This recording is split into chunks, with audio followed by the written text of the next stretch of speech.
What's going on, everybody? Welcome to another edition of the CrazyFaceUno Podcast. I'm your host, Shane McNeely.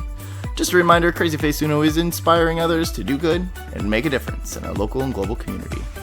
And it's my honor and privilege to introduce our guest today. He's an actor. He hails from Alberta, Canada. The one, the only, Christopher Szabo. And the audience goes wild.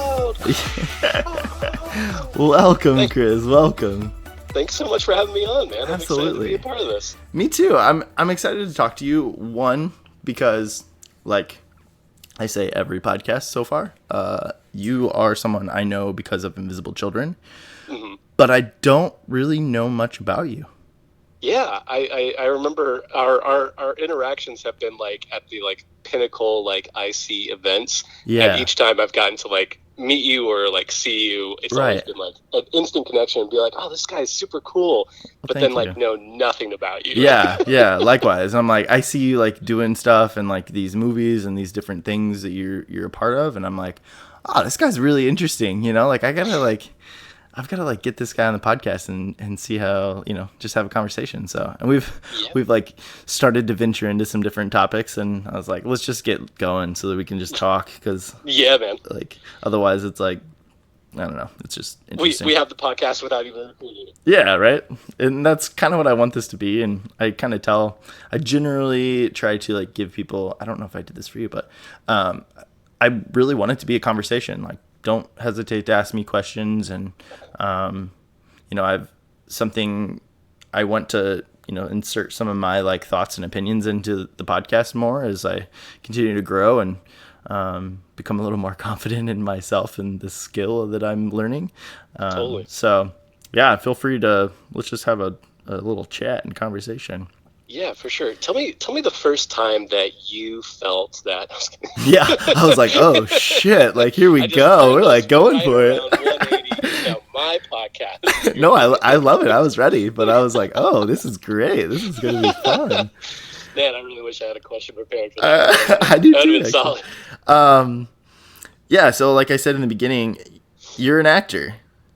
I am, yeah. I've been, I say whenever somebody asks me about that, because I do a lot of rideshare driving, they're like, so what do you do? And or like, I see you're an actor on your profile. And I'm like, so I've unofficially been an actor since like the third grade. When I was like doing like stage productions and that sort of thing. And then I officially decided, hands down, wanted it to be a career in 2015.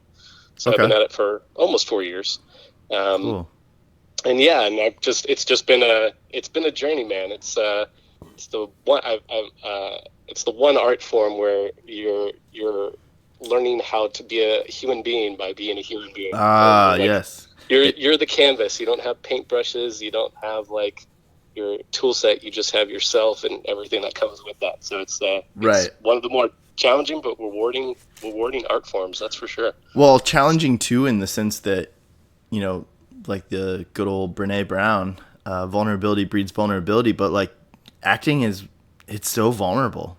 Mm-hmm. It really is. It's like opening up your chest and being like, here it is, like punch it if you want, but like please don't. It's gonna suck. But please don't. Yeah, it's crazy. That was one of the things that I thought I was prepared for, but I was not. It was an interesting long journey, but yeah, I kind of grew up as more of a sensitive kind of, I feel like a little bit more open-hearted, spiritually minded kind of guy. And then getting into acting, like it's like I had that and already had kind of like this performer attitude, but it had to strip away a lot of stuff and had to make me face a lot of demons and stuff. And I had like a couple of years, this last couple of years, where it was just like a really challenging kind of time of just growing into being an actor, but also like growing into who I am holistically as like a human being. And you know, it's a gradual, ongoing process, but acting's definitely opened me up in more ways than I could ever imagine. Yeah. Well, and you like kind of nailed it here, but I'm gonna dig a little deeper with that one. I've found, and I would say that most people would agree, that the most growth comes with the biggest struggles. Mm-hmm. So you talked about you know, like growing as a human being and as an individual and like who you are. What were some of the like biggest like growth opportunities or like lessons learned or whatever that is? Like where did you grow the most through that conflict or like that chaos that happened throughout your life or the last couple definitely. of years?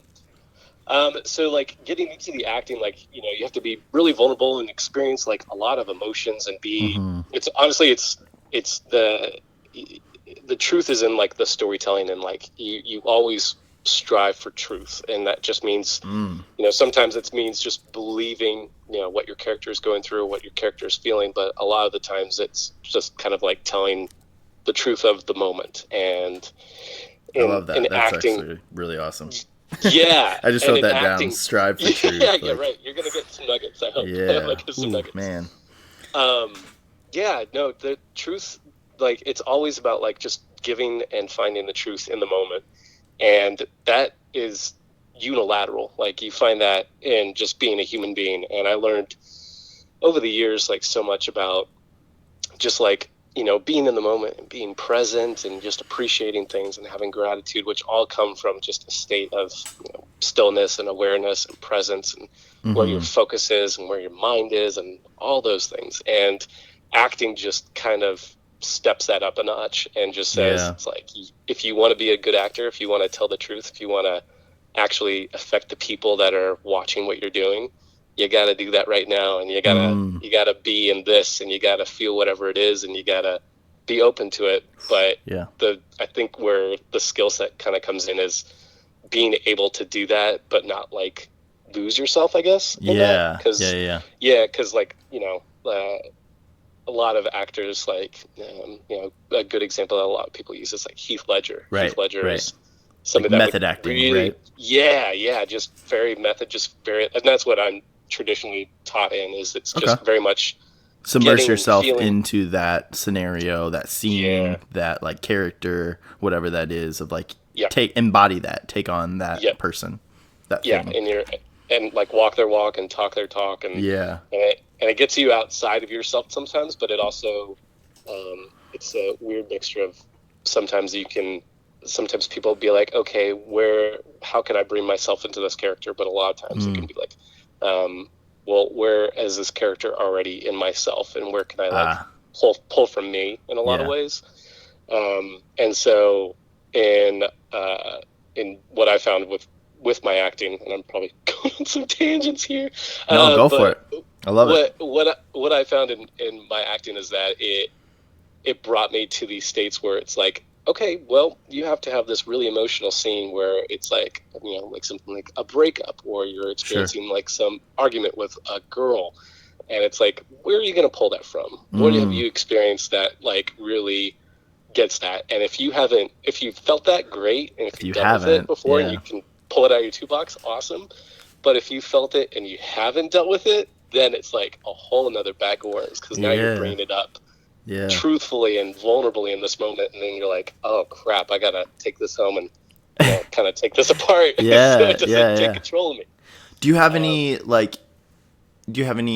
examples or like stories from, you know, experiences that you've had by doing that? I'm trying to think of one off the top of my head. There was what was the thing that I did? I mean, the closest example I can think is there's this web series that I'm a part of, and in working on it, like, my character is kind of this. It's funny. I'm not the guy it's based off of, but it's based off of like a real group of friends. Okay. And the guy that I'm playing is characterized as this kind of like hoity-toity thespian that just really is like, you know, thinks he's like, you know, God's gift to the planet and really talented. And he does have talent, but he's very ego-minded.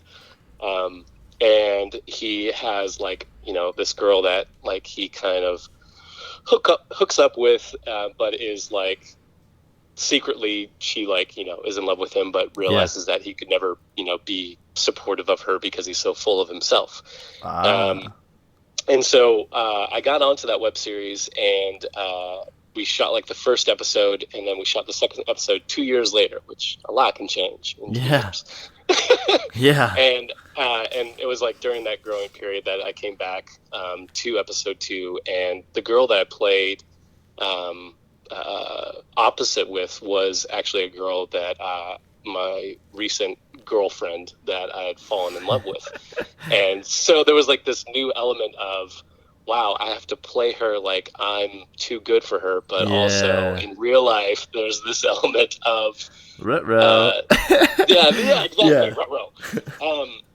And it was the first time in my acting where, or one of the first times I can think of, where I really had to bring in this element of what the character is going through, but also I could really pull confidently from what I've been through personally and add it to the character. So there's like, I remember the scene where it was kind of one of those like turning points for the character where he realizes like maybe he's being too full of himself and not letting go, and he's losing a girl in regard to that as well.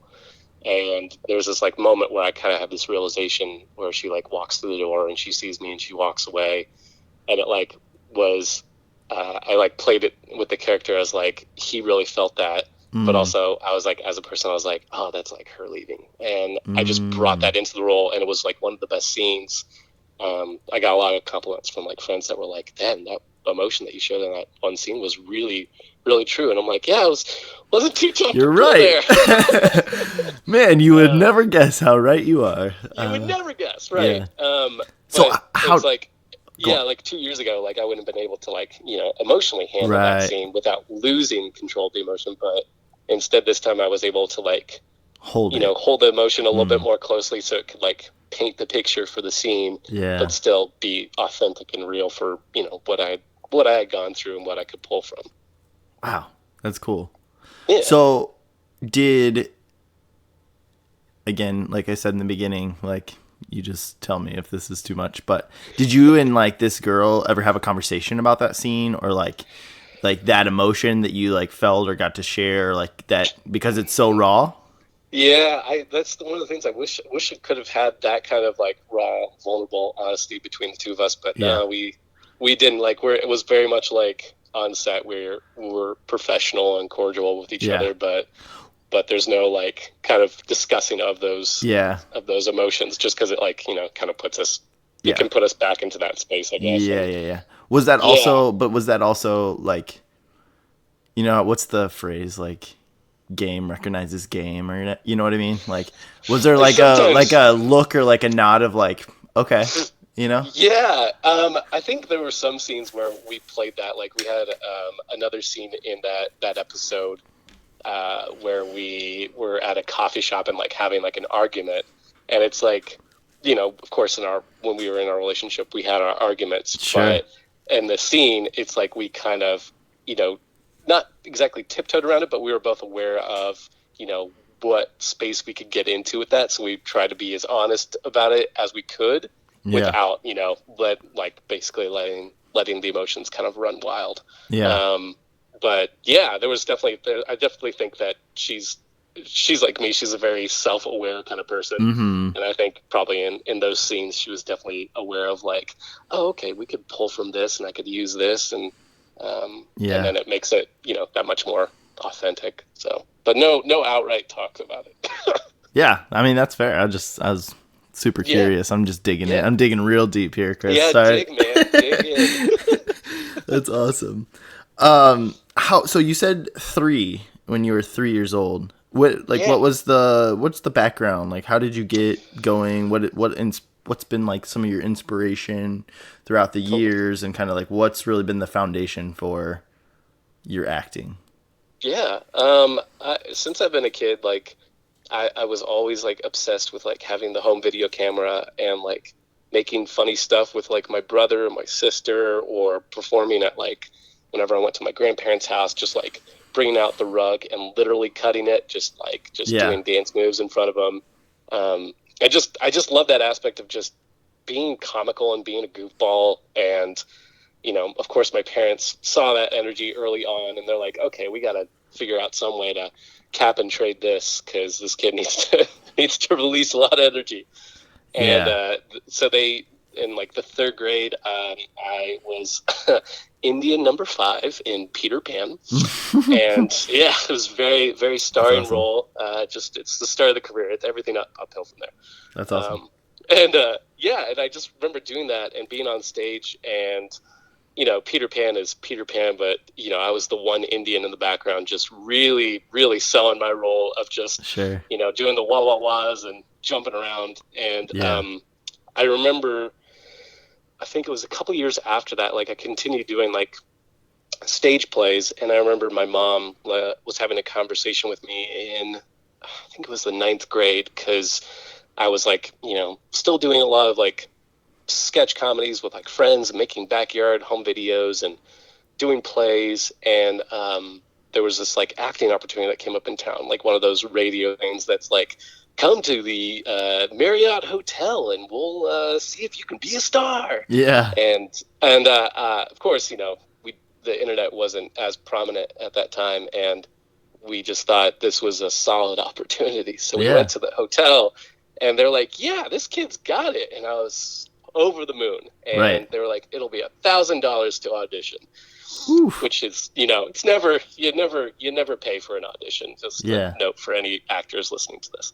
And I remember my mom, and my dad talking about that. And my mom was like, telling me, I was like, I don't know. I'd really like to do this, but it's a lot. And my mom was like, you remember in the 3rd grade when you did that play? It was like the first play you did. And I'm like, yeah. And I'm like, well, one of your teachers, we had like a parent-teacher conference with her after it.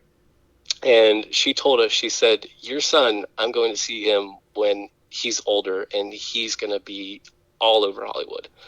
He's going to be a star. I just got chilled. And and I'm like, what? She said that? Like, I knew the teacher name was Miss Shield, and she was like one of my favorite teachers.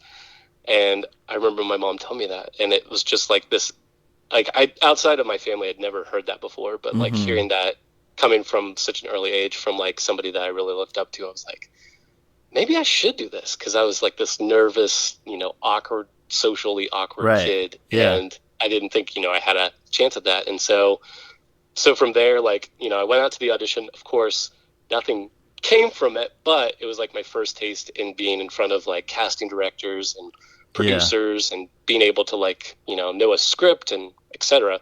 And from there, I got involved with TV and film in Louisiana, where I was living and where I grew up for most of my life. And the film industry had kind of moved down there because of the tax incentives. So it became the Hollywood of the South. And I got to, see outside of my high school, they were like filming a scene from Premonition with Sandra Bullock. And I was like, oh my God, it's here. Yeah. I want to be in it. Yeah. And so, I was asking around town and trying to figure out how I could just get a background role and just be on a set. Sure. And so I got to work on like 7 different movies and TV shows over the course of about 5 years while I was going through high school and college. And it got my feet wet and got me, excited to, be in that industry, and like just being on set was just magical. And I just was like, it's just the energy and the stories and the people, it just inspired me to want that route. And so I went to college and graduated and, did like every wandering 20-something does, and changed my job and career about 5 different times. Yeah. And, but through it all, like I was always doing some kind of, sketches or short films with friends, or I was involved somehow in like the film community, or I was, doing stage plays. And it was actually one of our fellow alumni, or alumnus, excuse me. One of our fellow alumnus, Kelsey Fordham. Right. She had gotten into acting around the same time as me, because she just kind of had that gut instinct and gut pull of, that the 9-to-5 desk job just wasn't cutting it for her. Yeah. And don't you think I'm not going to be inviting her onto the show? So. Oh yeah, I'm excited. Her and Tyler both. They're on my list. They just haven't received my invite yet, but they're on there. Don't you worry. So yeah, but yeah, I I was like debating, kind of quitting my job and going full time after the acting, and because I had an agent at this point, but I just hadn't, the time to really go do anything. And so I sat down with Kelsey, and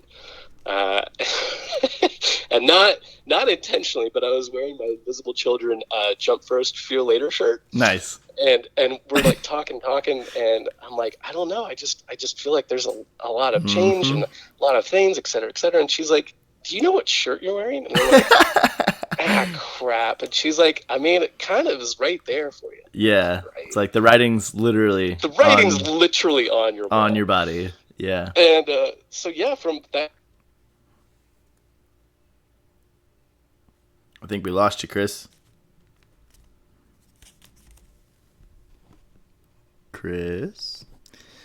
We're having a little minor difficulty here. He's still on the phone, but his voice is not continuing. So let's we lost him.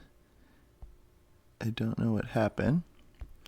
The joys, see, like I've said 1,000 times, guys, I don't edit. So this is non-edited. We're just going to give him a call back. There it goes. Let's see.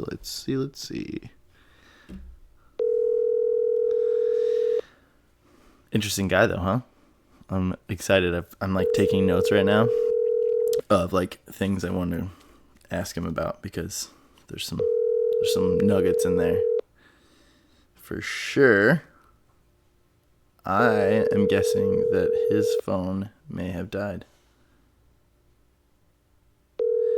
Well, we'll just keep riffing here until we can get a hold of him. I'll keep calling him back. One thing. So, Chris, as you're listening back to this, because I'm sure you'll listen to this again,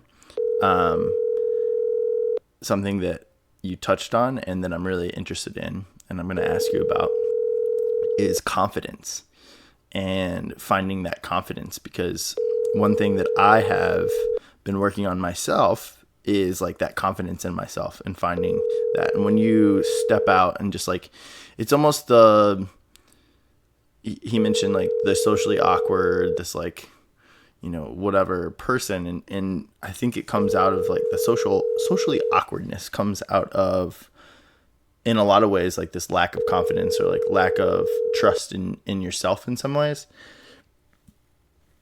I mentioned it a few days ago with Talitha and how I have this mustache right now. And I still have it, by the way. And this mustache, it's loud. It's out there. It's fun. And, like every guy, if you're listening and you're a male, you have facial hair at all, you understand exactly what I'm saying. Like you start, I've always had these beards and whatnot. You start like trimming stuff away and just kind of like having fun with your face. It's like art, but in a different way. And, so I'm like trimming it up, and I left this like mustache just by accident, because it's not like this isn't my first rodeo. Like I've never really done this. And I was like, that doesn't look too bad. Like it's kind of fun. And I sent a picture to my wife, and I was like, I think I'm going to keep it for a little bit, just like a couple days or whatever, just the day or till she got home or whatever. And I was just like having fun with my friends and texting them, and they're like, dude, you got to keep it. Like you got to keep it. And so I ended up getting a haircut, and, I got a compliment from my barber, and she was like, it looks pretty good. And so I also noticed how uncomfortable I felt being out in public and people seeing me. And that was like shocking to me, because I didn't realize how insecure I was about it, or like how much I really cared about what other people think. Like I the first one to tell you, I care a lot about what people think, unfortunately, and it's something that I am working to like let go of and just kind of forget about. But I haven't got there yet. And so like with this, it's like one of those things that I just decided, I guess, kind of on the fly, where I think I need to keep this thing on my face for a little while, because it's going to push me to let go of some of that. It's going to push me to face that like insecurity, that fear, that whatever that is. And so here it is. I still have it on my face, and I'm going to keep just rocking it. I'm actually going on a cruise with my family in December, early December, and I am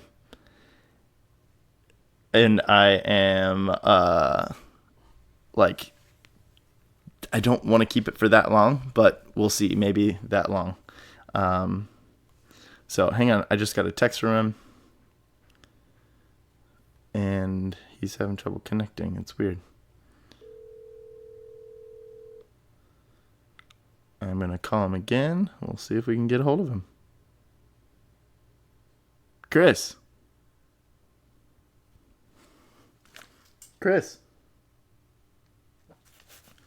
So we're connected, but it's not working. Let's try a different route. Where there's a will, there is a way. We will make this happen. Let's try a little Facebook. Chris. Hello. Oh, it works on Facebook. I know, so weird. What's going on? Dude, I've just been riffing. Like I don't cut it, right? Like I don't edit or anything. So like I'm just been riffing over here. It's been great. Oh, nice. Have you been hearing me on the other side of the line? No. Like, man, this is going to be great for the podcast. I was also riffing. So great. That's awesome. No, it was just completely dead. There was no sound at all. That's so weird. That's so weird. Yeah. I tried calling you and it would connect and then just radio sounds. So yeah, same. That's so weird. Apple needs to get on top of it, whatever. Yeah. Hey, network out there. The world's conspiring against us here. That's right. They don't want the truth out there. I know. Well, here's what I was riffing on. And I know you've got more story to tell. But let's go ahead and let's just dig into this a little bit, and then we can kind of get back to this story. Confidence. You mentioned something about, and you made the comment that like you were this like socially awkward, like teen or whatever, and kind of like figuring yourself out. And we kind of touched on, I think, with like vulnerability, and I think that comes with that, like confidence. It's like confidence is, it's trust in yourself. Yes. And it's a weird concept, because I don't think, you never really like you just hear the word confidence or like self-esteem and all these different things, but they're just these buzzwords that don't have like a backing to them. But when I think about it, when I break it down, it's like trust in yourself and trust in your thoughts and trust in like, it's that, and then it's like this perception and like whatever with that. I don't know. I think it's interesting. I think, I'm sure you've gone through some of that, and you kind of mentioned it, this awkward, like, socially awkward kind of thing. And I think that stems back to like this confidence, this question of confidence. Obviously you've had to face that at some point in time throughout this career of yours and throughout this process. What's that been like? Yeah, no, I think it's a great question, because it's like, it's kind of like circling back to how I was talking about, acting as like the art form of being a human being. And the only way you can do it is by being a human being. Right. And I think that's why we relate so much to like movies and TV shows and video games, because it's telling the story of what we're all going through. And it just tells it in different ways to different people at different times. And the biggest, like when it comes to like confidence and vulnerability, I'm trying to think of how to capture all these thoughts, because it's something I've always thought about, but especially even more as an actor. Well, here, let me tell you what I was riffing on a little bit. So this is like background on me about this concept, this idea of like the ways that I'm working on this with myself and my insecurities. Well, it was last week, and I had a nice little beard going, and I was trimming things up like all guys do, and I like have this nice little mustache with a little handlebar coming down the side. I'm gonna share some pictures, so y'all bear with me. But and so I was like, man, that's fun, like it's loud, it's out there, like way outside of my comfort zone. And But I was like, I text my wife, blah, blah, blah. Like, hey, I'm going to keep this for it. And she's like, do it. Like, it's awesome. Like, do it. And it's like, cool. Like, like that's just a check. Green like, light for the wife. That's the yeah, like one, she doesn't care. Like, that's always the first question. Like, well, what's your wife think of that? Like, yeah, it's so funny. But yeah, like I went out in public and man, I didn't realize how insecure I was about it until I started going out in public. And I never really intended to keep it for very long. It was just like this little fun thing I'm going to keep for the weekend or whatever. And I was like, you know what? I think I need to keep this like for a little while because it's just facing that fear, facing that insecurity and being like, it's there. I see it. I'm very self-aware of it. And like, you're not going to get the best of me. And I don't know how to like deal with it necessarily, like how to fix it. But I think that deprogramming yourself to like care about it and this is like one way in which I'm like facing that insecurity and like facing my deep desire to like please other people and like care about what they think about me. And I'm really starting to let go of that. It's something I've been working on in the last several months for sure. But whoa, is it hard? Yeah, like it's one of the most challenging but rewarding things because it's that's cool that you're like, this doesn't look good on me, so I'm gonna keep this a little bit longer until I like it. And the thing is like, it's not that it doesn't look good, it's just that it's like not my comfort zone, Oh, like 100%. it's like what other people think about it. Like people look at me, and this is just true to life, right? Like you look at someone and you go, I think it's just our brain's way of functioning, and like we have to, there's a psychology term to it and I don't know exactly what it is, but we put like concepts, we put thoughts, we put images into these like little boxes, these little these little things. And when you see someone, even on the street, we naturally do it regardless of whether we realize it or not. You can go as far as being like race issues and some of these different things, these like stereotypes, but we call them stereotypes, but they're not just stereotypes. They're like ways our brain processes things and processes information, but we've created these like processes, Oh yeah. It's all self-creation. Yeah.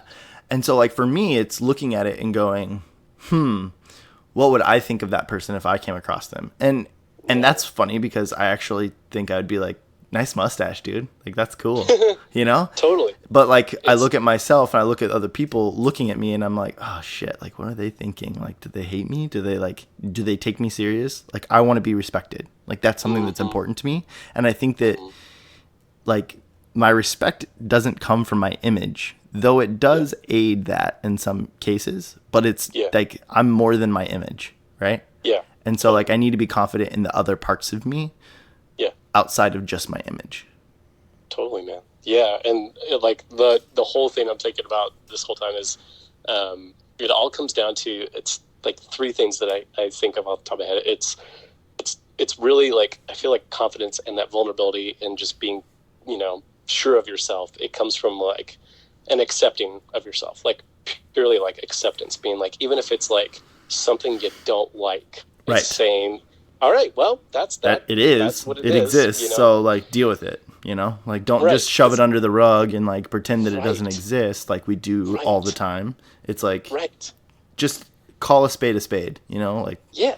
And then just like, let it be a spade. Cause like, I think the majority of like our human suffering comes from resisting what is. And it doesn't matter if it's what you're feeling, what you're thinking, or what is actually happening in the world in front of you. So much of like our suffering is because we're saying like, this is something that is what it is right now, but it shouldn't be that way. And so I'm going to try and make it different by not accepting it and totally pushing it away. So it's not real.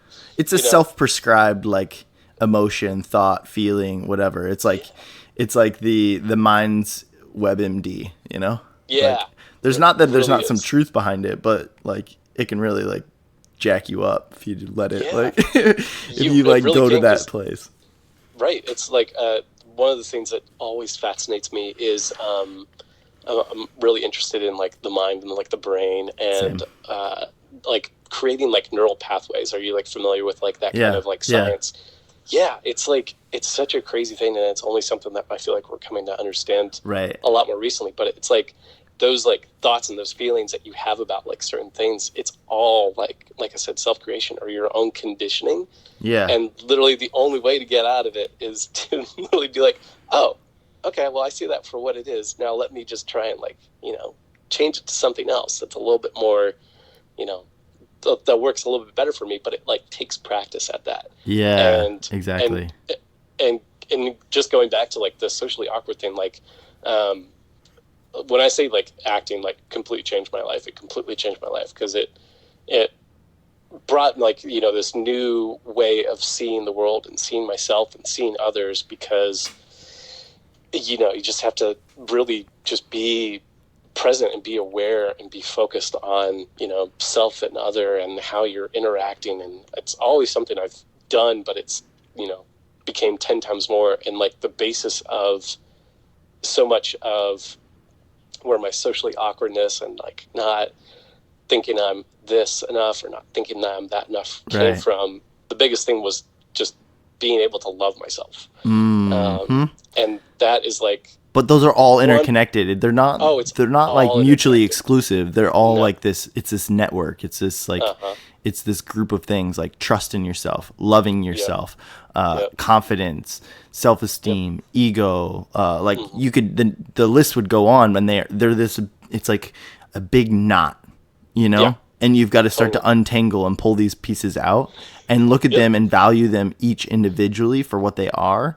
And then they're connected to maybe even a better analogy would be like it's a knot in someone's hair, because like as you untangle that knot and as you like rip that out and pull that out, now you have this like it becomes more elegant and beautiful, like just in its natural state of like when it's all knotted up, it's uncomfortable for the person, it's uncomfortable for the scalp, it's uncomfortable really for people to see in a lot of ways, and so like it's just this like, I don't know, releasing of things.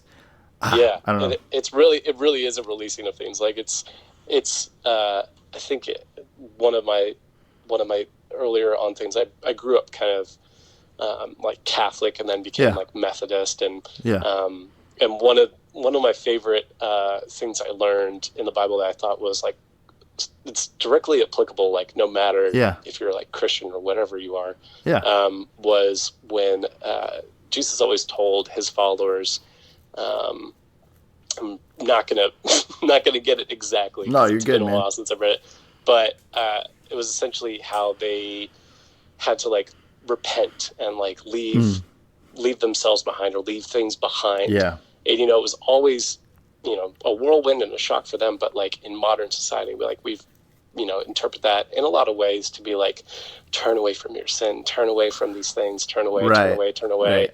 And I'm a huge fan, always will be through and through, of Rob Bell, and and in one of his books, or I think it was a sermon that I listened to like back in college, he talked about how Jesus said that so much, and he would always say repent, and like I believe that was the word that he like looked up. He loved looking up like the roots of these words, because there's so much mistranslation, and the word for it is metanoia, and metanoia essentially means to change one's mind. And what word was this? Sorry. I believe it was repent. Okay, like repent. How Jesus like says repent over and over. Yeah, I believe that's the word. Don't quote me on that, but it's okay. Essentially, No, that's good. And I remember learning about that, and it was just kind of like one of those like light bulb on kind of moments, because it's essentially saying like, what you're doing isn't wrong. What you're doing isn't bad. You're not this terrible, awful person. It's just change your mind about it. Yeah. It just doesn't help you be the best version of yourself. Did we lose him again? Did we lose you? Yeah.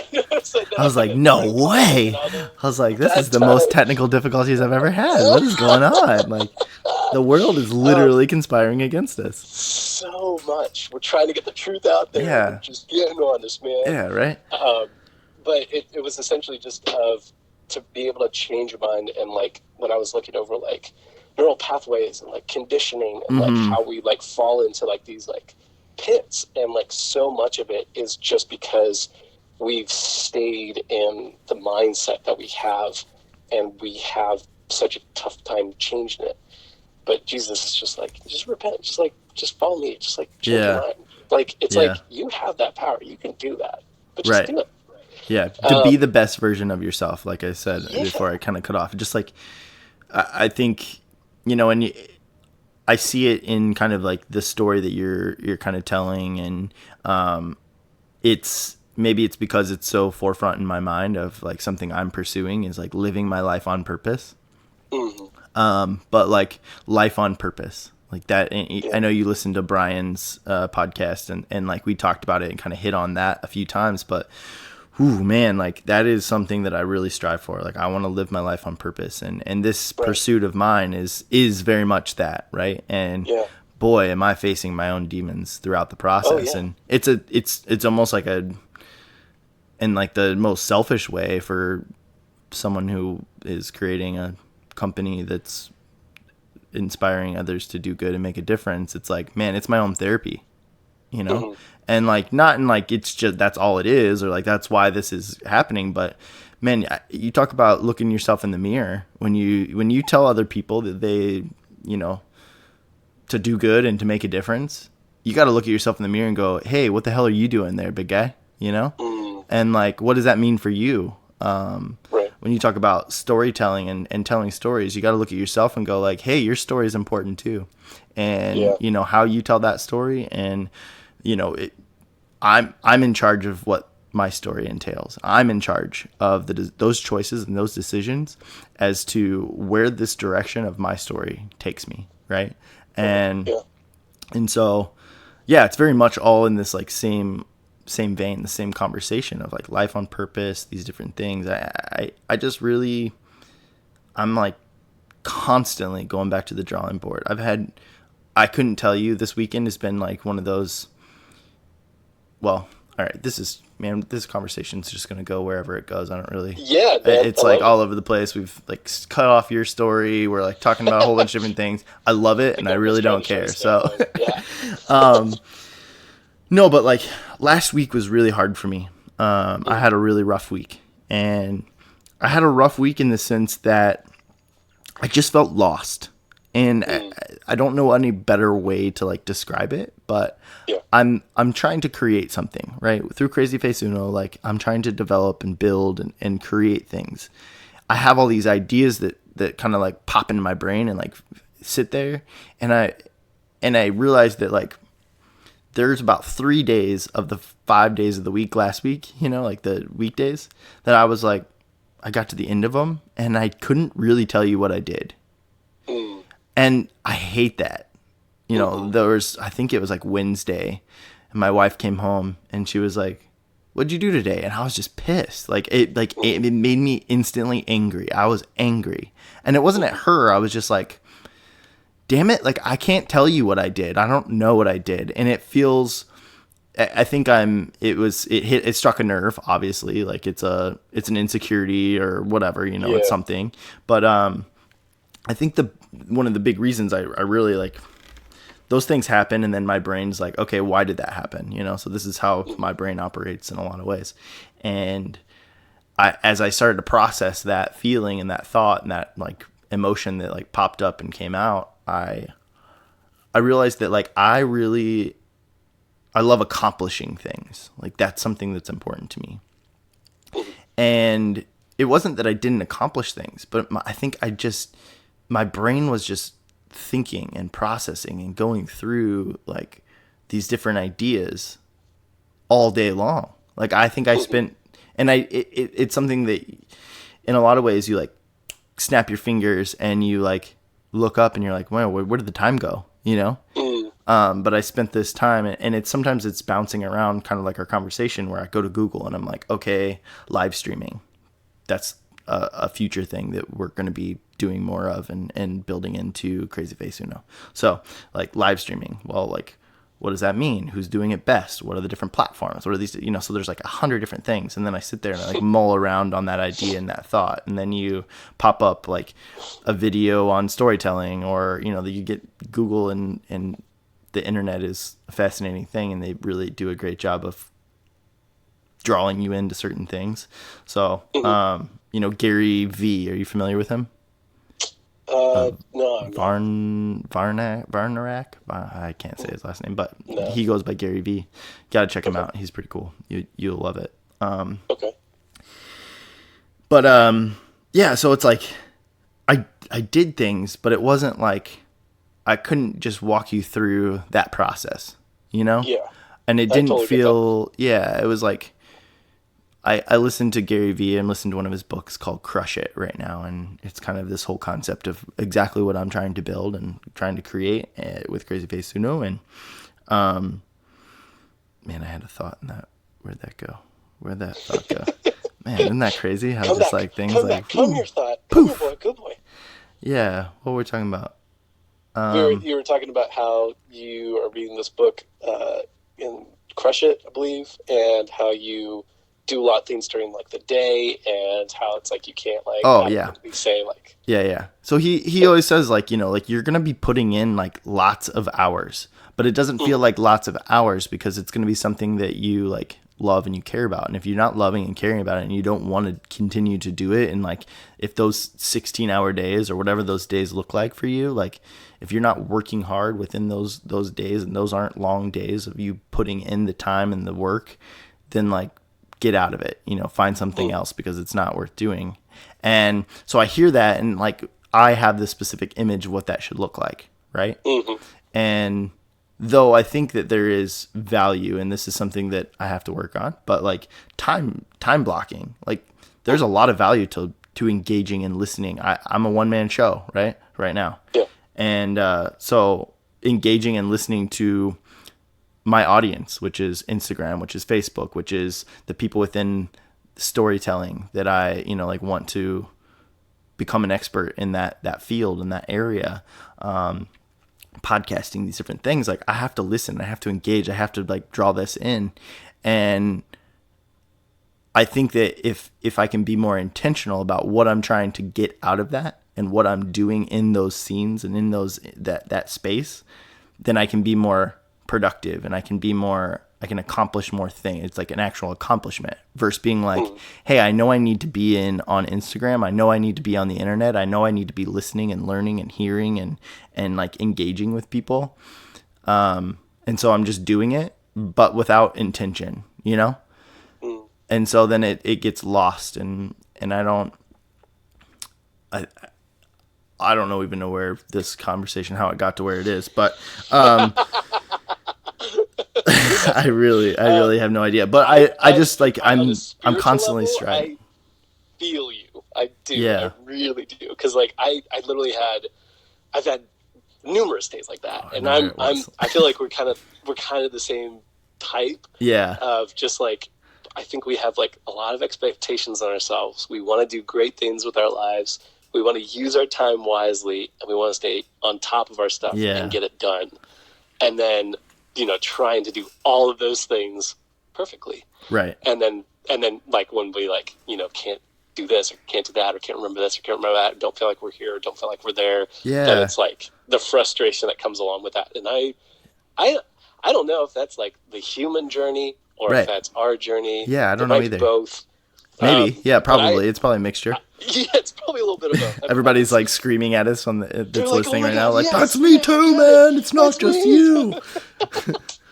It's like I think that's one of the things I learned early on in my life is that it doesn't have to be an either or thing. It can be and both. Yeah. But yeah, it's just I fully believe that like it's like. I'll use my own personal example just because, the stories, telling our stories are, kind of great ways to, get the point across. But it's the only way I know how. Right. Like the last couple of years, I swear to God, I think I've done more mental, emotional, and spiritual growth than I've ever done in my entire life. Like there were points in my life where I'm like, I think this is about to be a mental breakdown. Like it was those kind of points where it was just, the valve had been shut off for so long, or like, the steam had been pushed another way and it was trying to divert and I just wouldn't let it. Right. And it just all comes to a head and you just kind of have to, like, the biggest thing that I've done in my own mind is I've had to see, like, this is like it's been about 2.5, 3 years. I've been like on this like really deep journey into myself, and I look at the outside of my life, and I'm like, well, still doing the acting, same jobs, same friends, same apartment, like a lot of like things have remained the same in that respect. But then I really have to like take a look at like, okay, what has changed? What's different? And I look at the way I talk to myself. I look at the way that I approach things that I need to do. I look at the way that I think mentally and the way that I am present. And, none of them are perfect. I don't know if they ever will be, but they're better than they were by a mile 3 years ago. Right. And, and it's like, and I'll still have struggles. I mean, I was the same. Like last week, I was like having like an off week where I was just like, man, what am I doing with my life? Why am I jobs? Yeah, right. It's like, you let those like that little devil on your shoulder go, like, like self-doubt, go get him.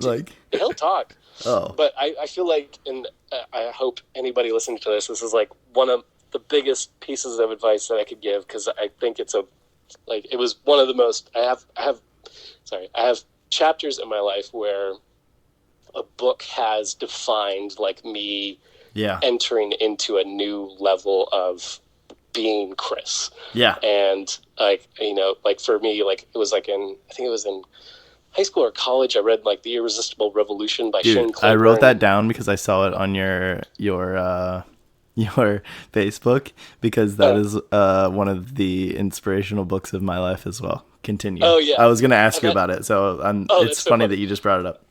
And that book like changed my life, because I was like really deep into my faith and like exploring that and like trying to be like this different person that was just not accepting the status quo but wondering what it all meant. And that was like a big journey for me. And then Velvet Elvis by Rob Bell was another big one. And then I had a few others later in life, but like I hadn't had one in a while. And when I started on this like new, I guess it's got to be a spiritual path. It's all spiritual, but Same. This new spiritual path that I started on, I read this book called Untethered Soul by Michael Sainer. Have you ever heard of it? I haven't. No, I'll check that out. Untethered Soul. Untethered Soul. I don't know if it's Untethered Soul or The Untethered Soul, but it'll come up. It was like right at the beginning of this like journey I was on, and I read that book, and it's like it can't be more than 100 pages. Very simple, like terms, nothing super complex, but it changed the way I look at myself. It changed the way I look at the world. It changed the way I look at my thoughts and my emotions, more so than anything I've ever read or talked about with somebody or experienced, because it very much made me see what I am and what I feel and what I think more objectively than subjectively. In the sense of, I didn't need to be so attached to, I'm thinking this, or I didn't need to be so attached to, there's this thing that I gotta do, or I didn't need to be attached to, I'm feeling this way. And it changed the ball game with all of those, and said, you're thinking what you're thinking. Great. You can see that. And you're just thinking that. It's fine. Yeah. You're feeling this certain way. Great. Feel that way and just let it be. It's just a feeling. Right. Yeah. And I feel like that's so much of the struggle with us as humans, of just like, we're so attached to our thoughts and we think it's us, or so attached to our emotions and we think they're us. But honestly, they're just byproducts of, millions of years of evolution combined with, our own conditioning of our environment. Yeah. And I think people just get so scared of them, and that entails into everything we do. It's like a feedback loop. It's like, well, I don't feel worthy enough, and I don't feel like I'm doing enough in my life, so let me go do more things. And I'm doing all these things, but I don't feel like they're good enough. I don't feel. It's like feedback. But then it's like asking that question of, why am I doing those things? Right? Exactly. Like, is it for me? Is it for like the betterment of me? Is it for me living my life on purpose? Right? Or is it just for me to please other people? Is it for me to like create this image that I want other people to think that I have? Right? Totally. Versus like actually living your life. There's a difference, and that's the like clash, because at least for me it is like this clash of like, man, I want people to have this specific image of me, but that is just excuse my language, that's a fucking facade, you know? It is. Like, it is just not real. And like, for someone like myself who craves and desires and always wants to like just sweat, bleed, drool, whatever, authenticity and being genuine, like, man, I got a lot of things that aren't very genuine and authentic, you know, that I've been like confronting myself with. And like, yes, you know, I've been talking to some of my friends and some of the people, and Noah Manning, I don't know if you know him, but he was like, I would say you're authentic. Like I've always thought you were authentic. And I'm like, thank you. Like, that means a lot. And I would too, but I'm not, like, I'm still a work in progress. You know, I can always be more authentic. I can always be more me. And I have to be me to myself as well. And that's that self-love. It's that, like, that's what I was just thinking, is like, it comes back to that self-love, because it's like, even with what you're saying, it's like, you know, like I think I'm authentic, but I want to be more authentic. It's like, it's that aspect of like, is your authenticity right now, is it good enough? Yeah. And it's like, can you love the authenticity that you have right now? Like, I had a moment last night. I had a hike with my buddy, and he's one of the friends that, like, you know, I could always have those like good, you know, deep talks that are not surface level kind of things. Yeah. They're awesome. So important. And we were like talking on our hike, and he was talking about like how he's, you know, has this practice of meditation and gratitude and all these things, and like he focuses on like really just like accepting and loving himself where he's at. And he said, you know, I noticed a change in him, and, you know, we've been friends for about 3 years, and we were both like kind of like in a similar space when we met, and we're both now in this like similar space, like where we are right now in our journeys. And and like when we were like talking, he like was talking about how, you know, it's like he focuses on what he has, and rather than what he doesn't have. And so like I remember coming home last night, I was just like at home, and, you know, still in like my weird headspace of, you know, I'm not this, I'm not that, I'm not feeling this, I'm not feeling that, et cetera, et cetera. And I like sat down, I'm like, okay, you know, I am really grateful that I have, you know, this apartment that I live in. I'm grateful I have this cool hat that I always love wearing. I'm grateful that I have, you know, and like I just went over all the things I have, and like I was like, I'm grateful that I have a better understanding of myself than I did like 3 years ago. And and it's like it's something that I usually do, and I, you know, gotten out of the habit of it, but it's something that I continuously try to do, because it's really like a conditioning thing, but it's a good practice to just say, you know, like put yourself in that energetic, you know, space of, oh, yeah, that's right. And then, oh yeah. And then this, and then, oh, that feels good. And, it builds, it grows, it continues to go on. Yeah. And it refocuses you on, you know, the things that are important, that do matter. And it makes you better prepared and better equipped to do the things that you want to do. Because like I had, perfect example was, and it proves trust in yourself, right? That confidence. It's not confidence. It's not the word confidence. It's trust in yourself and your thoughts. When you trust yourself and the things that are coming into your head, and I think that we know that we're spewing bullshit whenever we're like negative and like down on ourselves, and like it's this lost state. But when we start like speaking that truth into yourself of like, this is true, and this is true, and this is true, and this is true, it's like you're speaking truth and building your self-confidence and building this like trust in like who you are and the things that like your mind processes. This conversation right now that we're having in the last 60 minutes that we've been having is a byproduct of exactly what you're talking about. Because for me, and this is, I went on that tirade of that ramble session that I had several minutes ago, about like, you know, myself and like working on myself or whatever. But this weekend, I realized that I had these amazing conversations, like dozens of these amazing conversations with my wife. And it's not that we generally have these, but not to this like extent and this many and this magnitude. And as I start talking about, and as I start thinking about from the beginning, this conversation when we were kind of talking about authenticity and live streaming and like bringing that into this. I'm like, what is live stream? I want to be authentic. Gary Vee talks about like, if you're not just being who you are, and like, that's the only thing that you can bring that's true and real and unique, right? My perspective. And I get to tell you, and I get to speak, and I get to like have this platform to do this. So like, I've been afraid for so long of sharing my thoughts and my opinions, this conversation, right? The conversation, these are like this internal dialogue, because I'm afraid of what other people think about it. And I'm afraid other people disagree with me, and I don't want them to disagree with me. And I'm working on just putting it out there and saying like, I don't care, right? Like I do, but I'm going to face it. I'm going to face that fear. And whenever that negativity, or whenever those things that are like push against it, I'm going to ask the questions why. And I'm going to try to seek the truth. I think truth is a truth is a truth. I've said it 100 times. And like, I have to listen as a curator, as someone that's creating something, as someone that's building something. If somebody has got something negative to say about what I have to, like what I'm saying, I'm not saying it's not valid, right? Yeah. I'm saying like, hey, I need to listen. What are they actually saying? What are they telling me? How can I have a conversation? Because that's truly what I desire to have, is I want to have this conversation. I want people to engage with me. I want people to disagree with me.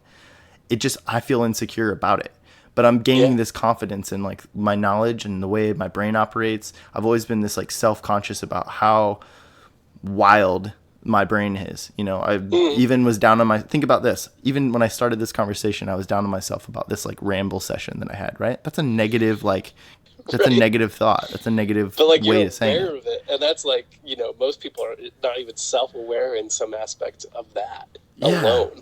Yeah. And so being able to just step outside and see that, and then just being able to accept it, you're like, oh yeah, I just went on this little ramble. It's and like, I'm doing it now. Like, okay. But this is what I want. Like, this is what I want to do, and this is what I want to curate. This is what I want to have. I want to have these honest conversations. I was even thinking about it this morning. I was listening to this book, Crush It by Gary Vee. He's a phenomenal. I'm telling you. If you haven't heard about him, second name drop of him, I need to check this guy out. I'm telling you, my wife is like so tired of me saying his name, because I just keep bringing it up time and time again. Baby, you were sleeping tonight and you said Gary Vee. I'm getting scared and I'm getting scared. It's probably true. It's probably true. No, but like he's just speaking this truth of like, stop caring what people think.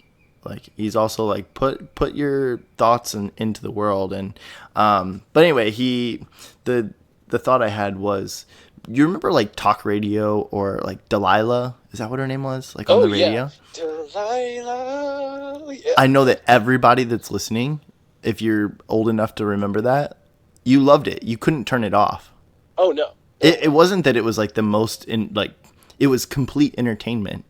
There were some nuggets of truth that she would tell. But like, I think that concept, I think that idea is fun. Like, it's real. It was authentic. It was true. Like, she was just being herself. And think of how long she was on the air and doing that. And like, not in a mimicking that, but like that style, I think it's valid. I think it's got value. Yeah, dude, people love people that are just comfortable in their own skin and love themselves. Like, you attract other people. You attract the people that you are. Like, it's 100% real. And like, people gravitate towards that because they just like see that, and it almost gives those people permission to be themselves even more. So especially as an actor, like, I listen to a lot of actors in the interviews and podcasts, and just like, one of my favorite ones that I've been listening to is Armchair Expert with Dax Shepard. Yeah, it's really good, isn't it? Oh my God, it's my favorite podcast, because it's just, he brings on all these guests and they're just the realest. And I think what's cool about it is that he's almost identical in that setting as he is on stage, you know, like in the movies. Like he is like, his character is him. Yeah, he plays himself. Like, it's, and like, you know, a lot of actors, you know, tend to do that. They just pull from themselves. Yeah. But I think that's what's so enticing and interesting about these people, is that they're just like fully themselves, but they're comfortable with it. They're like, you know, Dax Shepard, like almost every episode talks about like his insecurities, his struggles, his anxieties. Yeah. But he talks about them like they're his best friends. Right. Because they are. They're a part of you. They're like, it's that devil that's sitting on your shoulder. Like we condemn that little guy, you know? But like, who knows you better? Right. Like, you know what I mean? Like, so you can either, it's that like, you can either like befriend your enemy and be like, challenge him and push back on him and be like, yeah, I hear you, dude, you know, but like you're wrong and this is why, right? And like that's the difference. I think that's the difference. Yeah, it's like that. Like I was going back to the acceptance and the resistance. If you like resist it and you're like bad, push away, not good, not good, it's just gonna be so much stronger. Yeah, you give it power. Accept it and just be like, oh yeah, there you are. I mean, yeah, sure, you have your own opinion, but okay, yeah, just stay there. Like I think exactly. It was an interview with Bill Hader where he talks about like the extreme amounts of anxiety that he had working in comedy and on SNL. And I remember I listened to him on Armchair Expert and then watched more interviews of him online. It's such a fascinating dude. But I loved how he talked about how like anxiety for him, he just has it all the time, but like he's gotten to this point where he had, I think it was Jeff Bridges was on SNL, and you know, he's like having a panic attack in the back.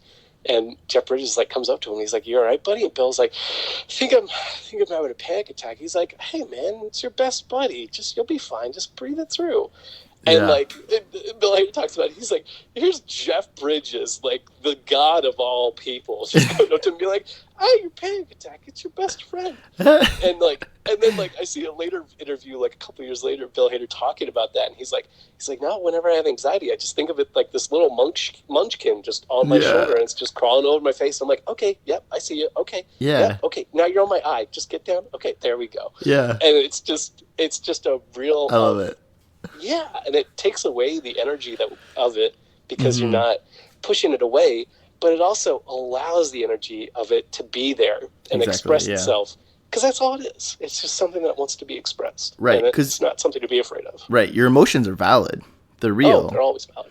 But I wrote on a little sticky note and I put it on my mirror in my bathroom. Don't give away your power. And it's exactly what you're talking about. Like the emotions, the feelings, they're all valid, but you are in control of how you present those, and whether you allow people to take your power, whether you give it away, or you hold on to it and say like, I'm in control of that emotion and that feeling, and I'm not going to let it dictate who I am or what I do and how I respond or behave, you know? And I think that's like, I think it's important. It's hard. It's hard. It's definitely hard. But it's something you got to go back to the drawing board every day. But it's a process. It's a consistent process, but it's worth it, man. It really is. Absolutely, dude. I want to get back to your story because we. Oh, okay. Which one? Right. We've been just riffing back and forth. And, I love it. I love it too. But I also want to make sure that we like. I want to share you. I want you to have this platform to like kind of talk about you a little bit more and what you're doing now. And so I think we left off with basically you and Kelsey meeting and like a project you were there, and then you want to start from there and kind of like bring us up to date with your life. We got like 22 minutes that we can keep riffing. 100%. So. Yeah, 22 minutes. I think I could shove it all in there. Perfect. Yeah, so from there, I like was looking up like odd jobs because I'm like I need to be available for auditions. I want to have a flexible schedule, and I looked at like Uber and Lyft, and it was like they were still pretty young in their infancy, and I was like, oh, this is a perfect opportunity. So I like quit my job, started rideshare driving, and I was like, this is not gonna be as good as I thought it was gonna be. Yeah. And so I immediately had to like get this like small business like administrative office job in conjunction with them, and got enrolled in like an acting class, and I just started going out to auditions, started doing short films, student films, building up my reel. I got represented with a couple of agents here locally, and then started dating, the girl that I was involved with, and we actually met in my acting class. It's a great story, and I'm going to tell it, even though she's not my girlfriend anymore. That's okay. It's a great story. So we're in this acting class, and there's this thing called freeze reads, which essentially is you're given the script and you just read it.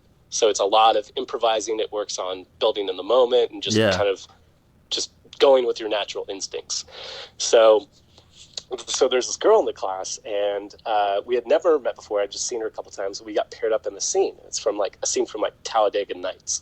And so I'm like, great, comedy. This will be fun. I hadn't seen the movie in like 10 years, but I was like, oh, okay, I'm sure I could pull this one together.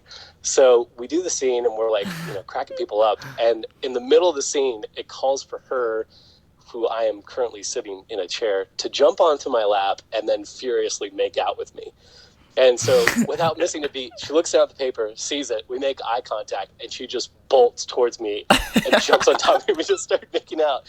It was like very comical, like making out, but everybody's like laughing and cracking up. Yeah. We like finish up the scene. I go back to my seat, and I'm like milking it, and I'm like wiping like my lips, like I'm like, yeah, it's a pretty good one. And I looked down at my hand, and there's blood on my hand. And I'm like, oh God, what's happening? And then like just blood just starts running out like Niagara Falls out of my nose. And apparently she just ran into my face, and I didn't realize it. And she dislocated my nose. Oh my gosh, that's how we met.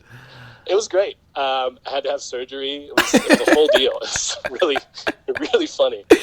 Honestly, it's more unfortunate that you guys aren't still together because of that. I know, right? It's so you talk about a story. That's the best. You talk about a story, man. You can't make that stuff up. You can't. You cannot. So I'm like doing acting class, and me and this girl date, and I had back in 2009, I was like in this relationship with this girl, totally head over heels in love, and while we were together, my dad passed away from cancer. Yeah, and it was a really, really tough time in my life. Sucks. Yeah, and when I was with this girl, like we were in love, and she was a big supporter during that. But shortly after my dad passed away, we broke things off, and for about, let's say about 7-8 years, it took me to get over that relationship. Yeah. And that hurt. It was like losing my dad and losing this, and like, yeah, they all they bind together. Yeah. And it just was kind of like this concoction of just utter loss. Oh, man. And so it took me a long time to really get over that and heal from that. And this girl, popped into the picture right in the middle of me, like being like, all right, I'm being an actor. I'm getting agents. I'm getting auditions. This is great. Yeah. Oh, I'm in love. Oh, this is like, it's just all these things are building and building and building.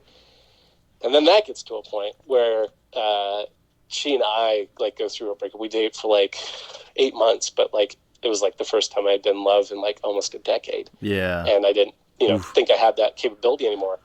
And then, combined with, it was a very new relationship, and it opened up my mind to quite a bit of things. And being an actor in the midst of that, it's like, I'm studying myself, and I'm going through this relationship with somebody who's also an actor, and that relationship ends, and it puts me in this space of just like, what am I doing? Where am I going? Like, it was rough. It was when they, people talk about like the dark night of the soul. It was like I was in there, part 2. Mm-hmm. Except this one was very like, that was like, I didn't have like my family nearby. I had friends, but like a lot of my friends had, paired off or moved away over the years. And so it was very much like I had to sit with myself and my problems and my past and my issues, and I just had to go through them. Yeah. So I continued to go with the acting, but it was very much kind of put a little bit more secondary because I really had to work on, healing myself and building myself back up. And so last year, so it was like in 2017 that those things ended. And so last year, I was still doing my acting, but one of my biggest passions is traveling. Seeing the world and getting to experience it. Why has it got to be so expensive, though? Right? I mean, it's definitely, you can do it. Like I literally have a backpacking trip with Arlie Cornell. You know Arlie Cornell, right? Do I? Invisible Children? Dang. He was in my class. He was an intern in my class. Yeah. I worked on staff for a little bit, but Okay. Amazing dude. He's probably my best friend. And That's awesome. we're like going on like a 3-day backpacking trip into Lassen Volcanic National Park this week. And it's cool. We both got our passes and we just got food. Permit was free. We're just literally paying for gas and food. And I had a free round trip flight with my airline miles. So it's like, it's doable. Like, but it's just, it'll probably be as much as, drinking heavily one weekend in San Diego, California. Right. Yeah. But like, it's the unknown, I think, that's like fun and like putting yourself in a situation of the unknown, which you can do exactly like you just said. You can do that in your own backyard.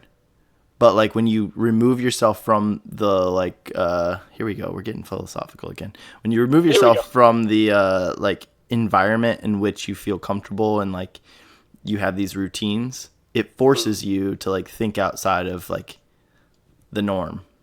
Oh yeah, your normal everyday, because you're put in an environment where you're not distracted by so much of your usual noise. And you're left in a place, and I think also just nature is just a great way to reconnect with how you feel and just reconnecting with everything. Like it's the best. But yeah, so last year, like one of the things that I wanted to do to like really heal myself was I wanted to build better relationships with my friends. I wanted to be kinder to myself and love myself a lot more and live more presently. But I also, when I was dating this girl, it's like you're literally telling my story. Thank you. Well, yeah, I'm happy to. When we were dating, traveling in national parks were like our cream and cheese. Is that a saying? I don't know if it is, but it is now. I know I know exactly what you mean, but I like it. I don't know. Cream and cheese. It's like milk and cheese. I don't know. But it was like our bread and pudding. That's the word. Bread and butter. Bread and butter. Bread and pudding. I don't think you put pudding on butter or on bread. Maybe you do, but I don't think that's what normal like society, the average person does. But bread and butter, they go hand in hand. Cream and cheese also. I think that's fitting. I think it works. It's okay. That's awesome. That was quite comical. I like that. There's another truth nugget for you. You can keep that one. You can Perfect. put that as I got it. Cream and butter. I'm writing it down. Cream and butter. It's the cream. Maybe I will. That'd be awesome. But yeah, Actor so that was like quotes cream and butter, and cream and butter. Oh my god. But yeah, that was one of our favorite things to do, and like it was. I traveled a lot when I was a kid, and like took a lot of family vacations because I was very fortunate growing up, and that was one of my favorite aspects of my childhood was seeing all these like national parks and traveling on the road and road trips and just all the memories and feelings that came with that. And I hadn't felt that in a long time, and being with her and experiencing that with her was like, it was like a renaissance of that feeling. Yeah. And so good.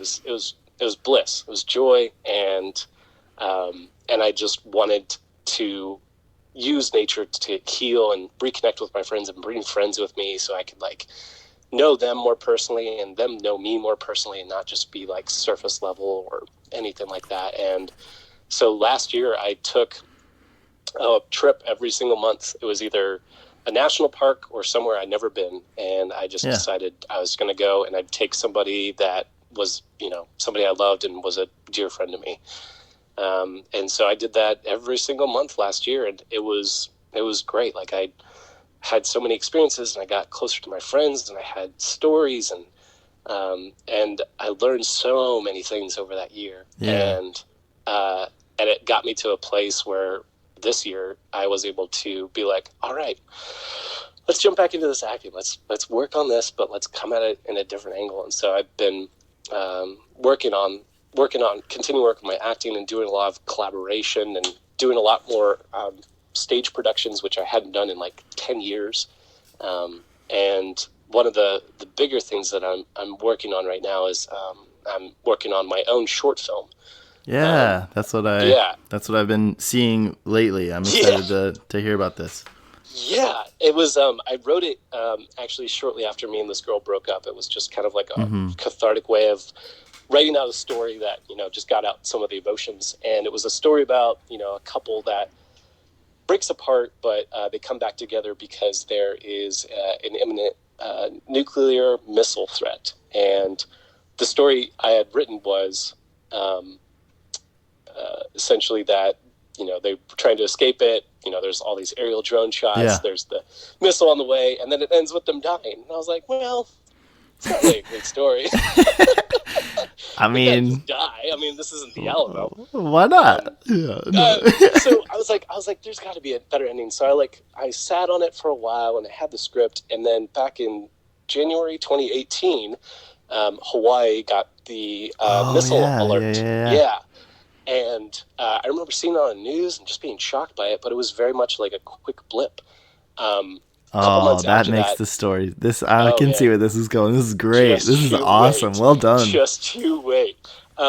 So a couple months later, I'm working on this gig, and I'm, chatting it up with a couple of actors on the set, and I'm talking to this one girl, and I'm like, so tell me how you got into acting. And she's like, remember last year when there was like the missile? Oh my god! I was like, I do. It's like so meta.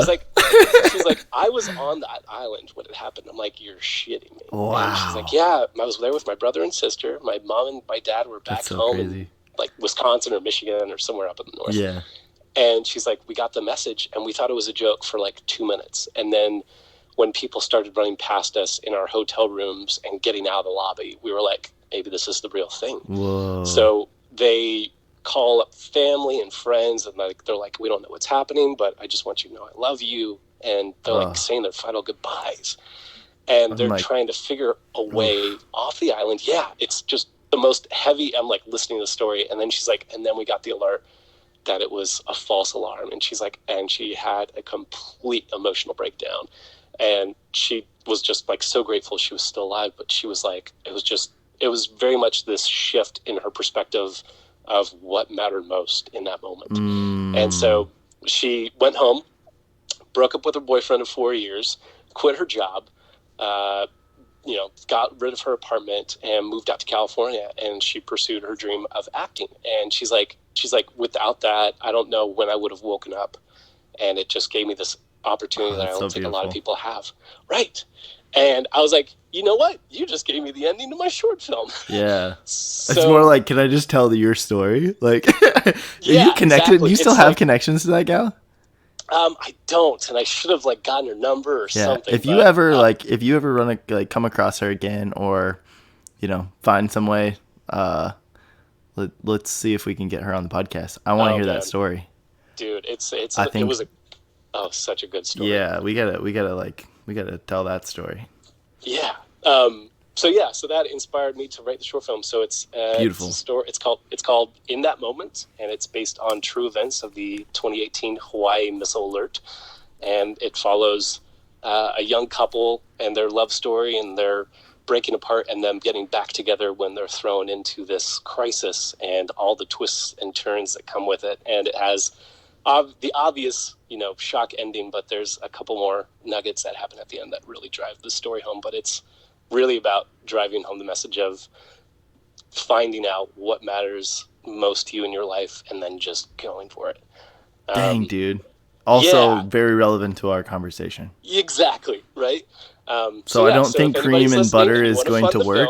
Yeah, but seriously, I don't think cream and butter is going to work though, because I think we got to do I think it's actor and in the moment. I think that's got to be the title.